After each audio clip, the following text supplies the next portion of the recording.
Integration by substitution method आपण बघतोय आणि आजचा प्रॉब्लेम आहे integration of x into log x D x. Okay, हा जर मी प्रॉब्लेम असाही लिहू शकते, इंटिग्रेशन ऑफ 1 अपॉन सेपरेट लिहिला फक्त log x into 1 upon x D x. Okay, so हा इक्वेशन नंबर 1 देऊयात. बघा, लॉग एक्सचं डेरिव्हेटिव्ह 1 अपॉन एक्स आहे, इथेच प्रेझेंट आहे. सो आपण काय पुटअप करणार आहोत, put log x is equal to t put up केलं. आता बघा, याचा डिफरन्शिएट केला तर d by d x of log x is equal to d t by d x येऊन जाईल.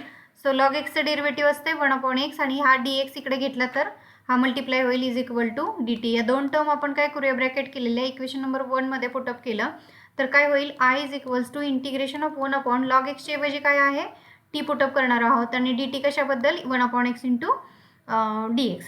सो 1 अपॉन एक्सचं इंटिग्रेशन काय असतं, लॉग टी येणार आता इन टर्म्स ऑफ टी आहे plus constant C. But what is T, आता आपल्याला व्हॅल्यू पुटअप करायची आहे लॉग टी. टी म्हणजेच काय आहे, log x plus constant c. This is our final answer.